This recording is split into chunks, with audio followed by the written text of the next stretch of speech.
તો સીધા લઈ જઈએ આપણે જ્યાં ભાવનગરના મહુવાથી હાર્દિક પટેલ જંગી સભા સંબોધી રહ્યા છે। મહુવામાં હાર્દિક પટેલે બીજી પર કર્યા છે આકરા પ્રહાર અને હાર્દિક પટેલ જાણે રીતસરના ભાજપા પર વરસ્યા છે।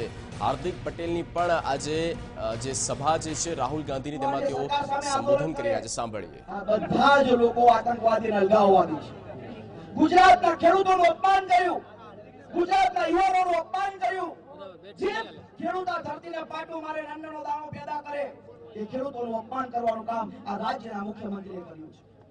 થોડા દિવસ પહેલા કોંગ્રેસ પાર્ટીને પાકિસ્તાની પાર્ટી ગણાવી અને આ કોંગ્રેસ પાર્ટીના જે પૂર્વધારો હતા, જેને કોંગ્રેસ પાર્ટીની સ્થાપના કરી એવા નેતાજી સુભાષચંદ્ર બોઝ, મહાત્મા ગાંધી અને સરદાર પટેલનું પણ આ લોકોએ અપમાન કર્યું છે।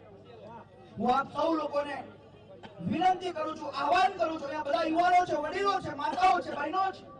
તમે જાણો છો કે આજે ગુજરાતની અંદર શિક્ષણ કથળી ગયું છે, રોજગારી કથળી ગઈ છે, સ્વાસ્થ્યના કોઈ ઠેકાણા નથી, હોસ્પિટલના કોઈ ઠેકાણા નથી અને એની અંદર આ વિકાસશીલ ગુજરાતની વાત કરતા લોકોને હવે જાગૃત કરવાની જરૂર છે। આ લોકોને અહંકાર છે, અભિમાન છે કે આપણે ગમે એટલો અત્યાચાર કરીશું ખેડૂતો ઉપર, પણ આ લોકો છેલ્લે આપણને વોટ આપી દે છે। આ વખતે આ અહંકાર અને અભિમાનને તોડવાની દોસ્તો જરૂર છે।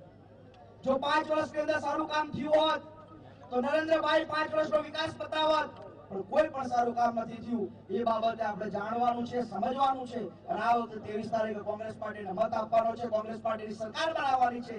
અમરેલી, ભાવનગર અને તમામ સૌરાષ્ટ્રની સીટો આપણે જીતાડવાની છે। એ સંકલ્પ સાથે હું મારી વાતને પૂરું કરું છું। જય હિન્દ, ભારત માતા કી જય। આભાર હાર્દિકભાઈ।